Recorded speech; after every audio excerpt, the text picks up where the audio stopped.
kreativitas itu ada tipikal orang yang memang dari lahir dia kreatif. Ada juga orang yang kreativitasnya muncul ketika peluangnya dibuka. Yang besar membantu yang kecil memotivasi yang belum. Jadi saya mau HIPMI ke depan 3 tahun di kepemimpinan saya mampu bukan hanya melihat membuka peluang, tapi membuat peluang.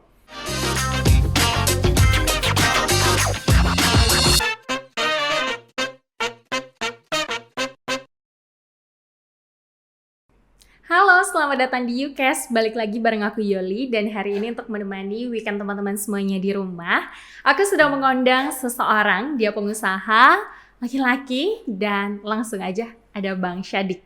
Halo Bang Syadik, apa kabarnya? Halo, alhamdulillah, terima kasih, baik sekali. Alhamdulillah, hari yang luar biasa awal tahun.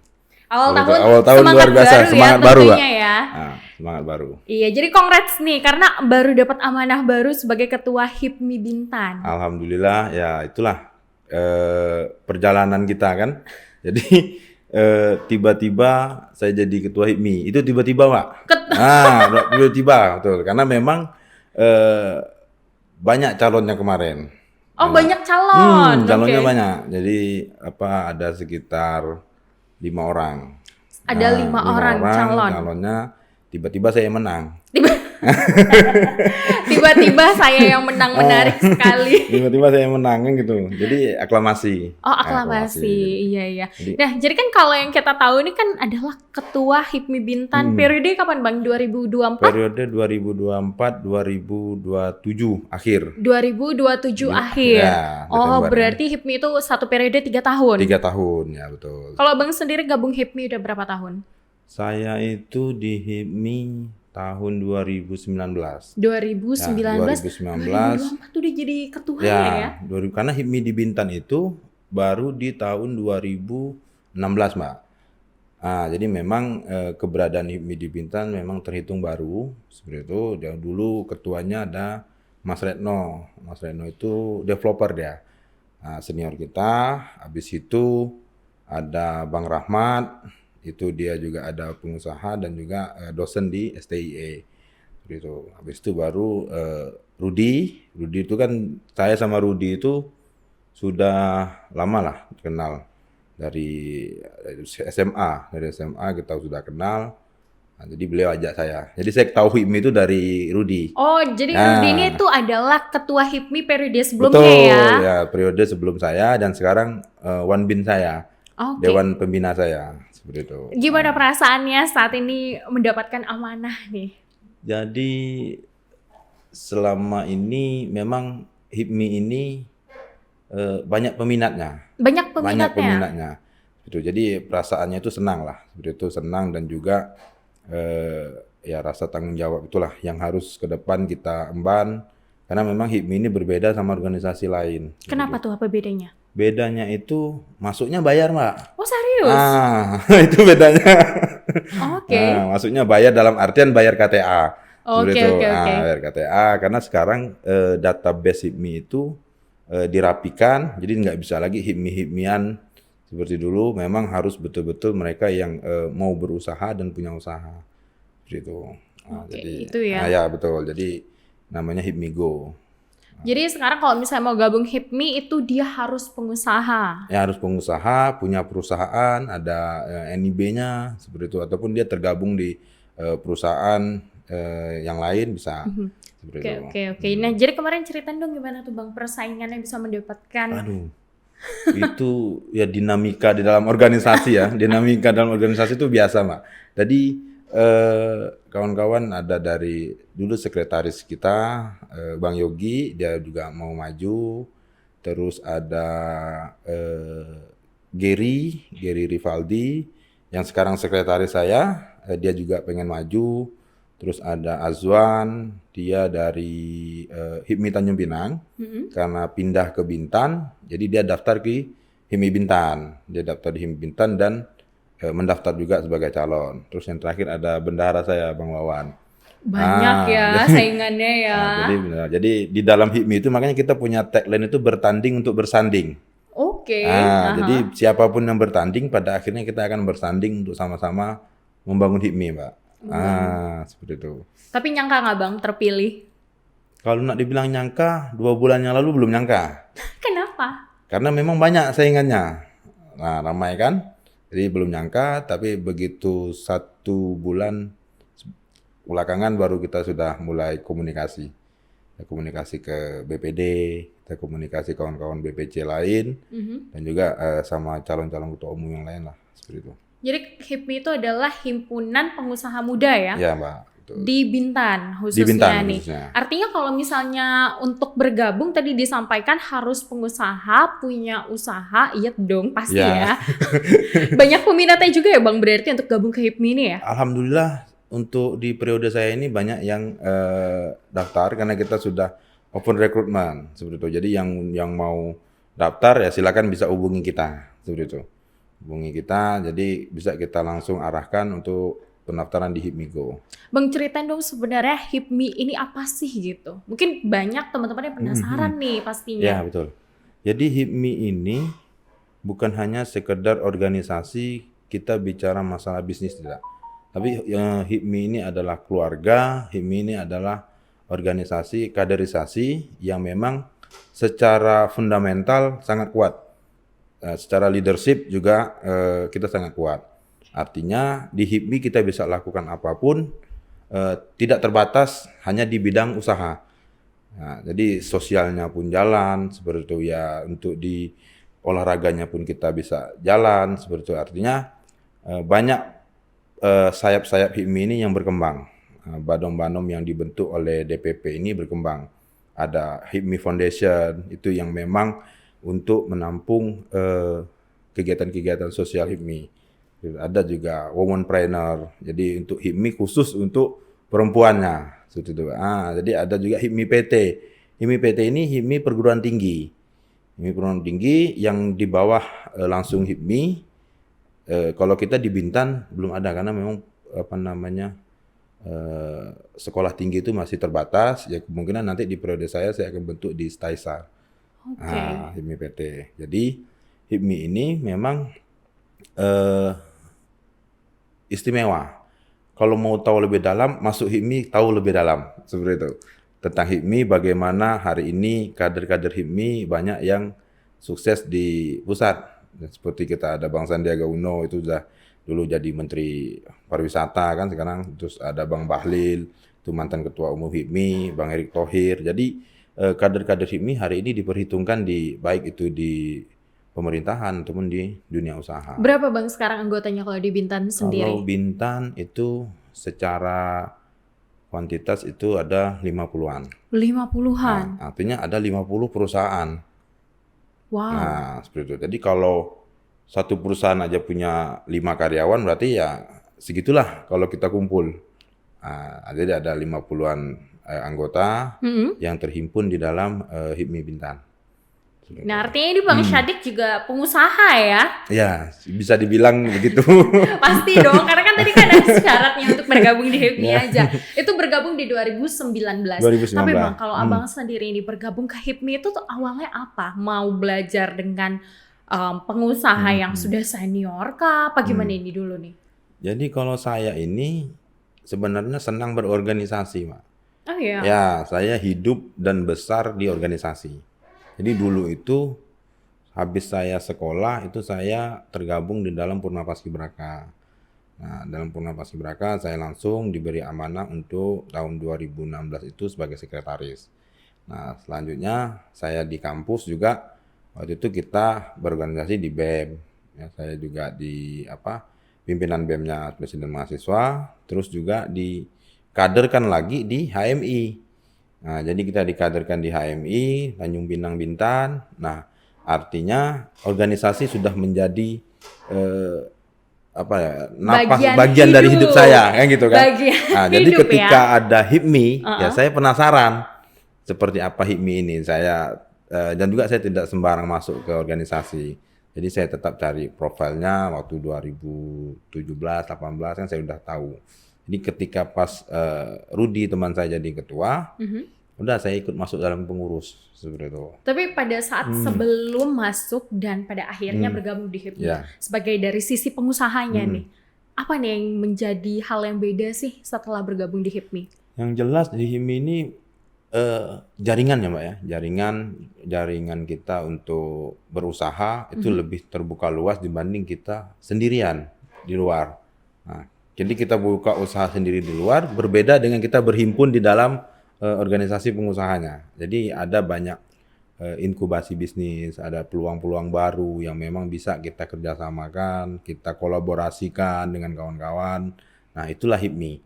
Jadi tidak menutup kemungkinan hari ini kita bisnis ini, besok ada peluang lain kita bisa belajar. Seperti itu. Kita bisa belajar, kita bisa terus berkembang dan terus tumbuh lah. Oke, Seperti jadi itu. itu ya Bang, manfaat berteman dengan sesama pengusaha, Ya, membangun relasi, bisa dikatakan betul. kayak gitu ya Bang Syadik ya? Jadi yang besar membantu yang kecil memotivasi yang belum. Wah, Nah, seperti itu. Jadi itulah HIPMI. Jadi yang besar membantu yang kecil memotivasi yang belum. tapi kalau Bang Syadik sendiri ini saat ini lagi sibuk usaha apa nih? Kalau saya memang dari 2000, saya mulai usaha itu 2016 ya, 2016. 2016. Nah, 2016 kita coba-coba di konstruksi, kita coba-coba di pengadaan barang. Terus di 2017 kita join bersama untuk perusahaan manpower, pengamanan. Manpower. Manpower. Oh, Jadi supply manpower. tenaga security, tenaga pengamanan. Jadi kita memberikan jasa kepada perusahaan-perusahaan yang memang ada di Bintan yang membutuhkan tenaga keamanan itu kemarin menghubungi kita. Nah, karena memang waktu 2017 itu Mbak, kita satu-satunya perusahaan di Bintan untuk pengamanan. Serius? Serius ya. Di tahun 2016? 2017. 2017. Ya, 2017 kita satu-satunya perusahaan Bintan yang bergerak di pengamanan. Artinya pada saat itu memang niat saya bagaimana anak-anak Bintan ini berpikir pada saat itu mau masuk kerja susah, harus ada orang dalam dan lain sebagainya. Itu tidak bisa kita pungkiri kan seperti itu, Mbak. Jadi pada saat itu saya berikrar, ya jadikanlah saya orang dalam. Untuk kalian kerja. Akhirnya apa? Pada saat itu kita bisa rekrut di Lago itu sekitar 130 security dan itu semua anak-anak Bintan. Nah, anak-anak Bintan yang kemudian kita kerjasamakan sama pemerintah waktu itu zamannya Bang Apri, Bupati, kita kerjasama bersama Disnaker untuk memberikan sertifikasi pelatihan. Nah, jadi kegiatan kita pada saat itu memang bersinergi dengan pemerintah daerah. 2017 pada saat itu usia Bang Syadik berapa? 2017 berapa ya?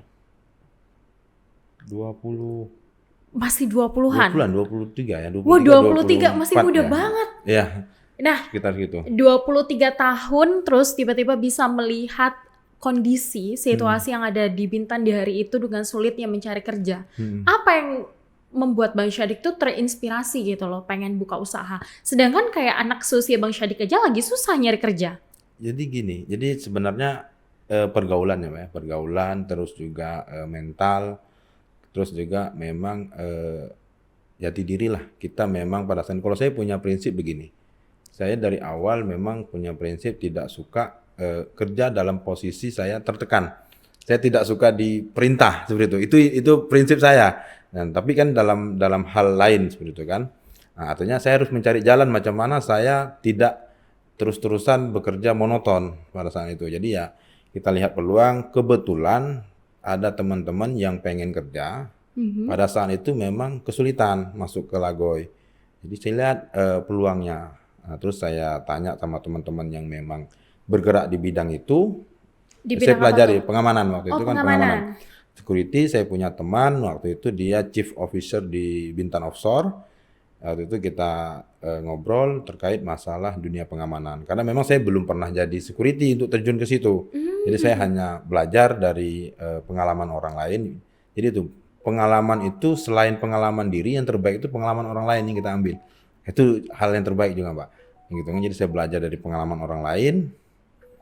Saya coba untuk memasuki dunia itu. Kebetulan saya punya relasi di Lagoy. Nah, jadi kebetulan itulah kita tawarkan jasa kita. Alhamdulillah diterima. Pada saat itu kita di Tracer Bay dan juga di Desancaya. Usia masih muda dan juga dilandaskan karena nggak pengen kerja sama orang. Pada akhirnya membantu orang lain yang yang juga buka usaha ya, kitanya Ya, juga untung dong tentu. betul. Nah, tapi kenapa kok jasa pengamanan gitu loh? Karena memang saya melihat jasa pengamanan itu peluangnya terbuka lebar pada saat itu. Terbuka lebar, belum terlalu familiar di sini. Karena memang yang ada di Bintan pada saat itu, perusahaan-perusahaan itu menggunakan jasa perusahaan Jakarta dan juga Batam, Pak. Nah, jadi perusahaan dari Batam, dari Jakarta hari itu melihat peluang itu di Bintan. Nah, jadi mereka berbondong-bondong untuk mencari proyek di Bintan. Kenapa kita anak Bintan tidak melihat itu? Nah, hari itulah saya pikir bahwa inilah saatnya anak Bintan untuk bangkit dan melihat peluang-peluang ini. Bintan itu kalau orang lihat dari luar emas, Mbak. Hanya saja kita lihat dari dalam ini kadang-kadang bauksit semua, tapi ternyata emas gitu. Peluangnya Masih terbuka lebar dan masih banyak ketika kita mau bergerak, itu aja. Tapi yang pertama kali mengajarkan Abang buka usaha itu siapa? Orang tua pengusaha kah atau gimana? Kalau dari orang tua, memang basicnya tidak di usaha, Mbak ya. Orang tua saya itu pegawai negeri, guru. Bapak saya guru, ibu saya itu ibu rumah tangga. Jadi kalau dari sisi orang tua memang tidak ada background kita usaha. Hanya saja itu niat dan tekad saya untuk bangkit untuk kembali. Jadi saya belajar pertama kali saya usaha itu ada senior di Kijang itu yang menawarkan kepada saya untuk coba bermain di dunia usaha seperti itu. Nah, jadi ada Bang Dawam namanya. Jadi beliaulah yang memantik saya pada saat itu untuk berkarya. Seperti itu. Jadi saya juga tetap tidak lupa siapa yang berjasa terhadap saya hingga seperti hari ini, kan gitu kan. Walaupun belum bisa dikatakan sukses, tapi alhamdulillah seperti itu. Jadi step by step itu tetap saya lalui. Cerita dong gimana tuh awal pertama kali buka usaha ini? Usaha pertama ya, jasa pengamanan ini ya? Iya, pertama. Usaha pertama Abang. Gimana tuh pada saat awal-awal dibuka? Memang pada saat penyalurannya, itu, terus nge-hire orang juga. Ya, jadi memang pada saat itu saya bingung karena memang pesaing saya pada saat itu memang karena pengamanan ini identik dengan tentara dan kepolisian seperti itu. Artinya perusahaan-perusahaan itu yang memegang memang mereka yang sudah pensiun dari polisi dan tentara. Jadi mereka yang sudah pensiun mereka bergerak di usaha pengamanan. Jadi yang saya ini pada saat itu sipil sendiri, Mbak. Nah, jadi saya masih ingat pertama kali saya lelang itu di Sancaya. Di Sancaya itu saingan saya ada 3 perusahaan, itu 3-tiganya dari Batam. Oh iya. Ya, 3-tiganya dari Batam dan 3-tiganya itu dari pensiunan TNI dan Polri. 2 dari TNI, 1 dari Polri. Terus Abang pensiunan. sipil, Saya masih sipil muda sendiri. lagi ya. Saya sipil sendiri, waktu itu kita lelang berhadapan sama langsung personalianya, HRD-nya. Jadi ya di swasta berbeda lelangnya dengan di pemerintah kan seperti itu kan. Kalau di swasta kita dipanggil satu-satu, kita presentasi, kita sampaikan konsep kita, baru. Jadi saya hanya sampaikan waktu itu, ceritanya gini Pak, saya hanya sampaikan waktu itu ke HRD-nya, saya anak Bintan, tembuni saya ditanam di Bintan, dan saya pengen hari ini anak Bintan jadi pemain. Nah, saya pengen anak Bintan jadi pemain, dan saya pengen anak Bintan itu tidak hanya jadi pekerja. Maka itu saya maju, saya ketemu sama Buddha, saya sampaikan itu. Saya bilang kalau masalah konsep pengamanan, saya kalah. Karena memang mereka lebih ahli, lebih sesuai. Tapi kalau ibu mau bantu anak Bintan, hari ini ibu bantu saya, berarti ibu bantu 50 anak Bintan lainnya.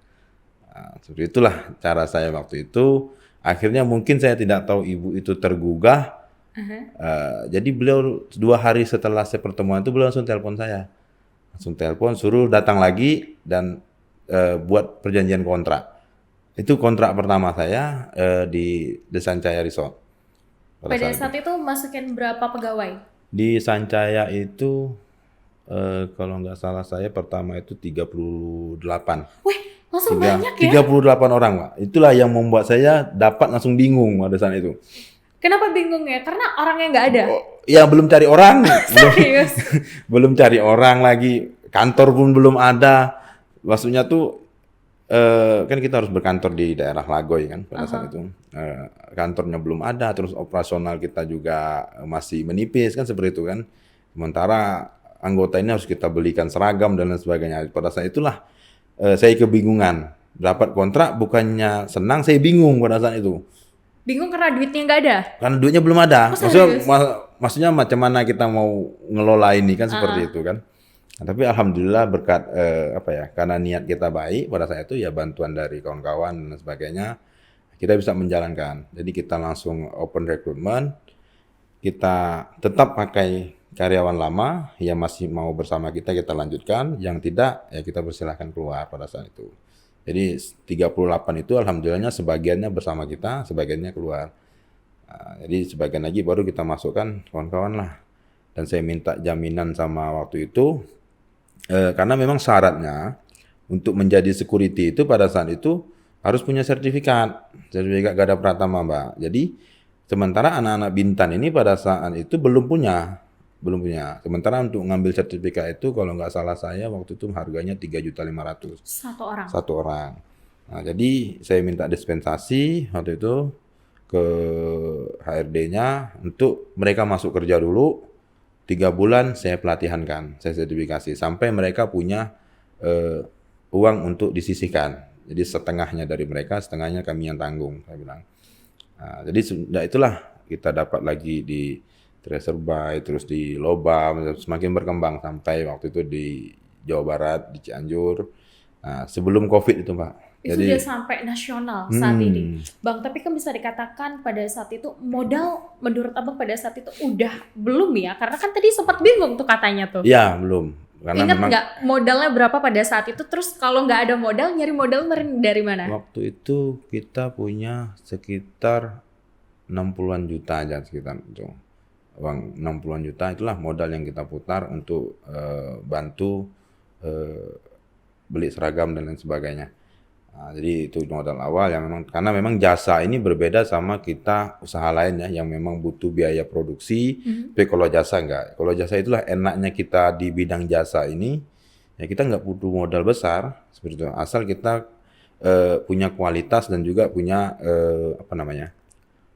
punya hal yang berbeda lah daripada orang lain seperti itu. Hal yang berbeda, bicara Ya, soal hal yang berbeda. betul. Tentu tadi lawannya 3 orang atau 3 perusahaan yang sudah mungkin lebih besar Betul. nih dibandingkan Abang yang baru pertama kali deal-dealan kontrak. Ya. Menurut Abang apa yang membedakan Abang sama 3 pesaing lainnya itu? Kalau yang membedakan itu tadi komunikasi. Komunikasi adalah kunci. Ya, komunikasi adalah kunci. Jadi terlepas dari cara kita melobi dan berkomunikasi, itu aja. Jadi intinya di komunikasi karena memang di swasta saya pahami waktu itu mereka tetap melihat profesional perusahaan dan kita mungkin kalah jauh dari kawan-kawan yang lebih dulu dibanding kita. Hanya saja mungkin kita tahu celah untuk berkomunikasi lebih baik, itu aja. Tapi memulai usaha susah atau mudah? Memulai usaha itu mulai aja dulu. Itulah yang paling utama. Mau kita bilang susah atau mudah itu nanti perjalanan lah yang akan membimbing kita. Karena tidak selamanya juga mulus, kan gitu kan. Saya itu udah mau 3 kali lah jatuh untuk kerugian yang lumayan. Jadi saya harap kalau bagi kawan-kawan yang mau memulai usaha ya mulai aja dulu. Apapun yang ada di pikiran mulai aja dulu. Ya, selebihnya itu akan mengalir, akan mengikuti karena apapun yang kita rencanakan hari ini kalau kita nggak mulai nggak akan pernah terjadi. Kita nggak pernah tahu ke depan seperti apa. 3 kali hampir bangkrut. Udah ya karena COVID kan Mbak. COVID itu kan memang ya meluluh lantahkan semua yang kita bangun lah. Apalagi kita waktu itu di pariwisata. Nah, pariwisata itu hal garda terdepan yang duluan selesai seperti itu. Terus gimana? Karena kan membangun ya Bang, tentu. Nah, mempertahankan, bicara soal mempertahankan, lalu udah pernah jatuh, bangkit lagi, itu seperti apa motivasi yang mungkin Bang Syadik tanamkan di diri tuh? Penasaran kita tuh. Motivasinya karena nak bayar utang itu Pak. Jadi kalau nggak bangkit lagi itu tak terbayar gitu Pak. Jadi karena hutang ya, gitu. karena kita selesai bangkrut, kita ada berhutang di bank dan lain sebagainya. Jadi itu motivasi kita untuk macam mana kita menyelesaikan. Nah, jadi ya mau tak mau ya usaha lagi, mau tak mau ya bangkit lagi seperti itu. Pernah terfikirkan pengen jadi pegawai mungkin? Saya pernah pikir saya mau bekerja waktu itu. Waktu habis COVID itu, saya bilang saya mau kerja aja lah di Mytech atau di Bay gitu Oh, kan. salah satu PT besar Ya, di misalnya ya Kepri ya? jadi helper pun tak ada masalah. Cuma saya pikir lagi, kalau jadi helper gajinya ya katakanlah 3 juta, 4 juta, sementara saya punya tanggungan mau di angka di atas itu. Itu nggak nutup juga. Jadi mau tak mau ya harus usaha lagi seperti itu. Jadi nggak cukup kan gitu kan. Nah, jadi itulah yang membuat kita motivasi dan juga untuk ya apa namanya kehidupan lebih baik lah. Sekarang gimana Bang perusahaan yang ini? Udah punya berapa karyawan? Sekarang kita ada di Bay. Di Bay itu saya lupa sekitar 40, Seratusan? 50, 80-an kan, 50. 50-an. 50-an itu hanya di satu perusahaan, belum lagi perusahaan yang lain tuh. Ya, itu dapur perusahaan nanti. Wow, berapa Bang? Berapa? 10 dong? Tapi kalau omset sampai Bang 3 digit, Nggak tahu ya, Pak Bendara lah yang tahu. rahasia ya. Ya. Tapi nyangka nggak sih Bang dari tahun 2017 lalu jatuh bangun, masih berdiri gitu kan, sampai di tahun 2024 ini? Kalau nak dibilang nyangka, ya nggak nyangka kan seperti itu kan. Karena memang kembali lagi ke mental. Usaha itu mental. Jadi memang kita itu bukan masalah modal seberapa besar, bukan masalah siapa kita, anak siapa kita, tapi masalah seberapa kuat mental kita untuk menghadapi itu. Nah, jadi walaupun kita dihantam sana sini dan sebagainya, tapi ketika mental kita kuat untuk bangkit, ya itulah yang akan membangkitkan kita. Tapi kalau Bang Syadik sendiri gimana menjaga mental agar tetap kuat tadi tuh? Tetap berkawan, tidak boleh sendiri. Nah, memang butuh waktu sendiri, tapi tak boleh lama-lama sendiri. Nah, tetap kita harus bersosial, kita harus mengikuti aktivitas kawan-kawan. Itulah yang membuat kita semakin kuat. Goalsnya nanti dalam bayangan Bang Syadik nih 10 tahun ke depan perusahaan Bang Syadik akan seperti apa sih? 10 tahun ke depan ya kita mungkin go nasional ya, maksudnya kita karena tujuan kita ke IMI juga membuka jaringan, ya mungkin kita lebih merambah. Ya tidak menutup kemungkinan ke bisnis-bisnis lain, kita bekerja sama. Artinya banyak peluang-peluang yang hari ini di Bintan yang harus kita buka untuk kawan-kawan, ya untuk kita sendiri. Karena apa? Saya juga akan bekerja sama-sama apa namanya Pemkab Bintan, terus juga BP kawasan, terutama untuk membantu kawan-kawan yang memang hari ini kesulitan baik dalam perizinan, permodalan, tentu juga peluang bisnis itu harus dibuka. Karena kreativitas itu ada tipikal orang yang memang dari lahir dia kreatif, ada juga orang yang kreativitas yang muncul ketika peluangnya dibuka. Seperti itu. Jadi kalau dia tertutup, peluang itu dia tidak bisa baca, kreativitasnya kan masih terpendam. Tapi ketika hari ini pemerintah mau membuka itu untuk anak-anak Bintan, saya yakin anak-anak Bintan ini hebat-hebat, Pak. Gitu. Saya yakin bisa gitu. Artinya Bang Syadik ini anak Bintan ya, salah satu anak Bintan. Ya. Nah, Bang Syadik bisa dikatakan hari ini ya semua anak-anak muda mungkin mengalami namanya kesulitan mencari pekerjaan. Betul. Kalau Bang Syadik sendiri seperti apa nih membuka lowongan kerja untuk anak-anak nih? Khususnya Bintan ya? Ya, kalau saya jelas karena dari dulu ya saya buka lapangan pekerja itu, saya tidak mau buka open, Pak. Karena apa? Karena kalau dari saya waktu itu, kalau saya buka open, saya hanya butuh 10, yang daftar 50, ini yang buat kawan-kawan nanti banyak yang kecewa. Nah, jadi pada saat itu kalau saya bilang, ketika cuma butuh 10 orang, ya saya hubungin dulu siapa yang bisa masuk, silakan, seperti itu. Nah, sudah cukup, oke. Tapi kalau dari saya langsung buka lowongan itu tadi, yang membuat kawan-kawan akhirnya anak Bintan banyak yang berpikir nggak ada orang dalam nggak bisa bekerja, seperti itu. Karena memang ketika dibuka lowongan yang butuhnya 1, yang daftarnya 100, itu HRD pun menjadi pusing nak pilihnya gitu, Kak. Nah itu kan artinya mencerminkan bahwa sulitnya mencari kerja Betul. dan banyaknya pengangguran tuh Bang Syadik tuh. Makanya saya bilang hari ini dengan adanya HIMI kita harap kawan-kawan tidak berpatokan untuk hanya mencari kerja, bergabunglah bersama HIMI, ya kita akan bersama-sama, ya kita akan buka peluang itu, kita akan lihat apakah kawan-kawan mampu atau tidak untuk, kita tidak bicara modal, kita bicara mental untuk menjadi seorang pengusaha, itu aja. Bicara soal mental, mental. ya. Nah, tadi juga Abang sampaikan bahwa kalau Abang sendiri pun open recruitment atau nge-hire orang nggak open gede-gedean ya? Enggak, saya jarang. Tapi menghubungi orang terdekat. Ya, saya tetap karena memang kalau kita bekerja dengan orang yang kita kenal itu jauh lebih mudah. Bagi saya, ketika saya bekerja dengan orang yang saya kenal lebih saya mudah untuk suatu pekerjaan. Apalagi kalau untuk pengamanan ya. Pengamanan saya harus betul-betul cari orang yang punya fisik yang kuat, yang bagus, seperti itu kan. Nah, karena pengamanan di hotel sama offshore berbeda kita letak orangnya, Mbak. Yang gitu, berbeda. Jadi di situ juga ada perbedaan. Jadi kalau yang yang bahasa Inggrisnya agak bagus kita taruh di hotel seperti itu. Ya Bang Syadik, abis ini yang nonton pasti penasaran nih kalau mau cari kerja, pengusaha ataupun mungkin HRD nih, nyari orang yang seperti apa sih? Kalau kita yang penting mau belajar. Kalau saya gitu, Pak. Yang penting gini, bukan orang pintar yang saya cari, karena orang pintar ini terkadang diajarkan satu dia tahu 5 gitu kan. Tapi kalau orang yang mau belajar, nah ini yang lebih enak kita hire, kita arahkan. Gitu. Jadi lebih baik cari orang yang disiplinnya bagus, terus juga dia mau belajar, ya kan? Terus dia tidak membangkang. Nah, itu yang paling penting. Jadi kalau untuk perusahaan itu tetap kita harus ada batasannya. Batasan terhadap karyawan, tapi di luar ya silakan. Gitu.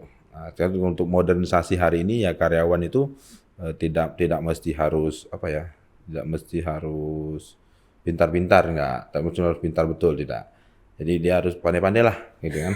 Pandai-pandai lah untuk membujuk kan gitu kan. Nah, untuk membujuk macam mana biar masuk kerja, itu aja lah. Berarti ntar kalau yang ngelamar ke Bang Syadik, habis itu mereka ngebujuk Bang Syadik nih. Nah, kalau memang dia bisa mau belajar ya saya silakan. Karena saya jujur Mbak ya, dulu saya itu buka pengalaman, saya tidak pernah mensyaratkan orang untuk berpengalaman sekian tahun, tidak pernah. Nah, tapi Bang Syadik, kalau misalnya hari ini kita melihat rekrutmen jadi bincang-bincang soal lowongan pekerjaan nih, itu tuh yang dibutuhkan nih, pengalaman maksimal minimal 2 tahun. Ya itu. Harus bisa ini, harus bisa itu, harus bisa ini, mungkin mengendalikan angin, batu, ya, semuanya kan Bang gitu. Syadik gitu juga nggak? Saya nggak. Oh enggak. Saya sampaikan juga sama kawan-kawan, kita nggak perlu lah, karena memang ya kita juga bukan perusahaan yang besar-besar betul. Mungkin kalau kita sudah perusahaan yang besar ya silahkan seperti itu, karena memang mencari orang yang profesional itu kan sulit. Nah, tapi kalau hari ini untuk anak-anak Bintan sendiri saya katakan mau belajar niat bekerja saja itu sudah syukur, Pak. Jujur saya bilang mau belajar dan niat bekerja hari ini sudah syukur. Emang kenapa? Emang seperti apa anak muda yang mungkin Abang lihat di kampung halaman kita hari ini? Karena begini, saya sering berhadapan dengan perusahaan. Saya sering gini, saya bilang saya pastikan yang akan kerja ini anak-anak Bintan. Saya bilang. Saya selalu sampaikan gitu, saya pastikan karyawan saya anak-anak Bintan. Saya pastikan, saya dulu kan kawan-kawan di Bintan, anak Bintan. Jadi pernah ada pengalaman saya, salah satu perusahaan itu, saya tidak bisa sebutkan. Jadi katanya, itu ada cerita anak inilah katanya kan. Kenapa saya bilang? Hujan jam 7, jam 10 berhenti, 1 hari dia tak kerja. Nah itulah, kalau kita bicara tipikal kan. Kalau ada kenduri, ada pesta, 3 hari dia tak masuk kerja. Nah, jadi itu kalau saya bilang kebiasaan-kebiasaan kita hari ini yang harus kita rubah. Kalau kita memang mau masuk ke dunia kerja yang profesional di perusahaan swasta. Jadi itu harus kita buang. Jadi kebiasaan-kebiasaan kita kan, saya dari kampung juga Mbak, saya dari Berakit, saya asli Berakit. Memang kalau pesta di kampung itu seperti itu. Pestanya minggu depan, hari ini kita udah gotong royong kan gitu kan. Nah, jadi banyak perusahaan itu bilang sama saya, cobalah kebiasaan-kebiasaan itu dibuang. Seperti dalam artian dikurangin lah. Ketika waktunya bekerja, kita bekerja. Nah, ketika waktunya, kan ada waktunya libur. Seperti itu. Nah, jadi kebiasaan kita yang seperti itulah yang harus kita hilangkan. Nah, jadi tidak mesti ada acara sedikit, atau hujan setengah hari, 1 hari kita tak masuk kerja, gitu kan? Padahal hujannya tak deras-deras betul, alasan hujan gitu kan, nggak bisa kerja. Itu kebiasaan itu yang memang membuat makanya banyak hari ini kawan-kawan itu merekrut dari luar, karena memang paling enak sebetulnya kita ambil dari Jawa ataupun dari Medan, kita kasih mes, udah mereka taunya kerja. Nah, tapi kalau kita hari ini full untuk merekrut anak-anak Bintan, orang-orang Bintan bekerja itu resikonya, kejadiannya itu. Nah, hari ini musim utara, orang nggak ke laut, semua sibuk cari kerja darat. Nah, besok musim angin bagus ke laut, orang ke laut, kerja daratnya nggak ada, kan gitu, Pak. Nah, Tapi kesulitan-kesulitan atau mungkin yang tadi sempat abang sampaikan itu tuh abang hadapi juga nggak sih? kita hadapi, saya alami. Karena saya pernah itu, saya alami, saya rekrut, ya kan kalau tender di perusahaan kan rata-rata akhir tahun gini. Akhir tahun ini banyak yang lamar kerja, cari kerja. Karena memang apa, posisinya kita di pesisir ini banyak yang kerja kelong, banyak yang ngelaut. Kerja laut itu lumayan, Mbak, kan gitu kan. Hasilnya ketika memang dapat, itu bisa satu hari bisa dapat 500 juta, itu gampang aja kalau memang lagi kena. Tapi kalau lagi posisi angin kencang kayak gini nggak bisa ngelaut, mereka cari kerja darat. Tapi kayaknya paling enak buka usaha aja Nah, kan itu gitu paling ya, enak, kayak Bang paling Syadik betul, ya. paling betul. Nah, kalau gitu jadi penasaran. Tips dong untuk orang buka usaha apa sih? Yang pertama berani, Berani. ya berani memulai. Itu aja. Berani memulai. Jadi apapun yang terbesit, terpikirkan, ya berani saja. Memulai, berani mengambil resiko, dan berani berubah. Itu ya 3, Pak. Yang selalu saya tanamkan dalam diri saya juga, dan saya share sama kawan-kawan. Saya itu cuma ada 3, saya berani memulai, saya berani ambil resiko, dan saya berani berubah. Tapi Bang Syadik gini, berani memulai gitu kan. Tapi kalau dilihat-lihat nih kayaknya Bang Syadik jago nih bangun relasi dan juga koneksi. Karena kemana-mana ya. Nah, Ya, itu gimana tuh cara membangun koneksi? Itu yang menjadi 2 hal, nomor 2 ya paling penting. Jadi itu kita belajar di kampus, Mbak, kuliah. Karena saya pun kuliah di sosial politik. Jadi itulah saya bilang, dulu saya sering bilang sama kawan-kawan waktu kuliah, materi di perkuliahan di kelas itu hanya sekedar 20%. Sisanya kita harus cari di lapangan. Nah, maka itu dunia aktivis sama saya pada saat itu tidak jauh. Nah, kita juga di pergerakan mahasiswa, kita juga saya di HMI, jadi kita sering demo pada saat itu berbeda dengan saya lihat kawan-kawan mahasiswa hari ini. Jadi kalau dulu kita turun demo memang betul-betul kita mengkritisi, memproteksi pemerintah. Nah, itulah yang membuat kita pada saat itu dikenal, ya kan, membuka relasi. Nah, jadi pada saat kita menjadi orator orasi, kita menjadi pimpinan demo, ya pejabat kan banyak kenal kita, Mbak, pada saat itu, ya kan. Nah, jadi begitu kita masuk ke dunia usaha, ya kita boleh dong minta bantu sikit-sikit kan gitu kan, untuk bukakan jalan kita. Nah, seperti itu. Jadi memulailah seperti itu dari kuliah dulu. Nah, Justru bukan anak manajemen bisnis ya. Bukan. Tapi sosial dan politik. sosial dan politik. Kenapa nggak jadi politisi aja sih? Mungkin belum ya. Tapi akan. Kita lihat nanti. Oke, nah Bang, bicara soal buka usaha tentu harus jago juga baca peluang. Ya. Kalau lihat-lihat di kota Tanjung Pinang, Bintan, Kepri hari ini peluang usaha apa sih yang lagi mantep nih kayaknya gitu? Kalau yang bagi yang suka jualan, perdagangan hari ini saya kira masih oke, masih realistis untuk dibuka. Baik itu dari sisi jualan sembako ataupun kelontongan, itu masih sangat realistis saya bilang. Mas, karena dengan bertambahnya banyak penduduk kita, semakin tahun semakin bertambah, dan itu juga tinggal lokasinya ya, pilihan lokasi yang strategis itu akan memungkinkan. Nah, Pilihan lokasi yang yang strategis. Itu Nah, adalah karena kunci. itu kunci. Oh, kunci. Banyak salah kuncinya satu ya. kunci juga. Jadi usaha bertemu dengan keberuntungan mendapatkan lokasi yang strategis itu akan meledak. Gitu. Oke. Nah, lalu Bang, ini bersama HIPMI dan juga Abang adalah seorang pengusaha yang membuka banyak lowongan kerja. Ini bersama HIPMI ke depannya seperti apa nih? Abang mendukung pelaku UMKM, lalu juga untuk pembisnis muda mungkin? Ya, rencana kita dah. Jadi hal pertama yang saya lakukan ketika saya terpilih menjadi ketua HIPMI adalah meletakkan orang-orang di kemampuannya yang tepat, sesuai dengan kemampuannya di bidang-bidangnya. Jadi kita ada 12 bidang. Nah, 12 bidang itu saya letakkan hari ini kawan-kawan yang memang hampir dekat dengan bisnis mereka.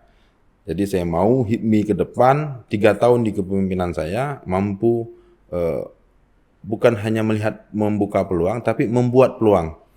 Begitu. Membuat peluang-peluang baru, bisnis-bisnis baru untuk membantu menggait kawan-kawan yang lain.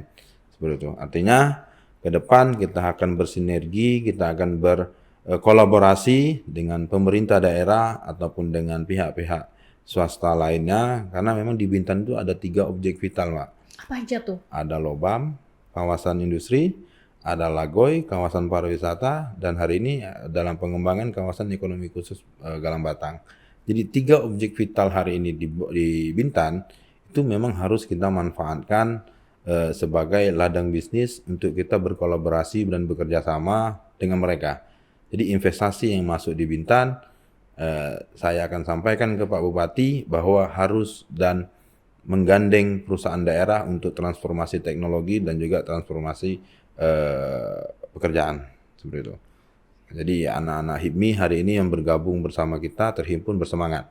Karena di dalam HIPMI sendiri kita ada kawan-kawan yang di agensi pelayaran, di developer perumahan, terus juga ada di travel, terus ada di jasa di macam-macam kan, banyak pengurusan dokumen ekspor impor dan lain sebagainya. Terus di agribisnis juga ada, terus di kelautan. Jadi macam-macam dari sektor bisnis yang memang ada di Bintan tuh hari ini terhimpun di HIPMI sendiri. Okay. Nah, jadi untuk agribisnis pun sampai hari ini peluangnya masih terbuka lebar untuk perkebunan. Nah, Bang berminat juga nggak tuh kira-kira? Saya udah buka sedikit. Oh ya, serius? Jadi kemarin kita buka ada sekitar 1 hektar untuk perkebunan cabai dan juga jagung untuk tahun baru kemarin. Alhamdulillah itu udah kita coba mulai. Nah, artinya ketika kita memulai kawan-kawan melihat, oke, mau dong kan gitu kan. Nah, artinya ya tinggal kita cari lahan di Bintan masih banyak. Oh, jadi selain sekarang penyaluran jasa tenaga kerja juga udah mulai bertani? Ya, kita berkebun. Saya rasa untuk mendukung program strategi nasional, Pak Prabowo makan siang gratis, HIPMI siap untuk bersinergi untuk itu. Oke, mantap. Nah, kalau gitu Bang Syadik penasaran. Bang Syadik saat ini lagi pengen fokus apa sih ke depannya nih? Kalau saya memang lagi pengen fokus di perkebunan, Pak. Oh ya, perkebunan. Ya, perkebunan. Tapi ngelihat di Bintan sendiri perkebunan tuh gimana nih? Apakah sangat-sangat menguntungkan atau seperti apa? Sangat menjanjikan. Sangat menjanjikan. Sangat menjanjikan, tinggal kita sentuhan teknologi yang mungkin di Bintan sedikit kurang. Yang mungkin itu yang akan kita coba bangkitkan, kita coba mulai. Artinya ketika pertanian bertemu dengan teknologi yang tepat, itu akan jadi.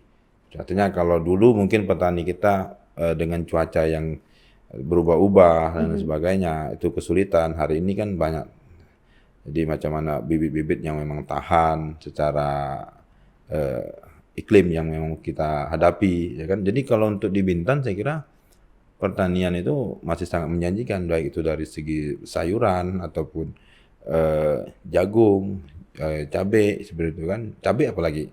Saya kira itu bisa menjanjikan lah untuk ke depan. Jadi sekarang anak muda nggak harus cari kerja, tapi bisa juga usaha ya, Usaha, berkebun pun menjadi, boleh. Nah, gitu kan. Nah, kita sama-sama pemerintah daerah, banyak lahan di Bintan.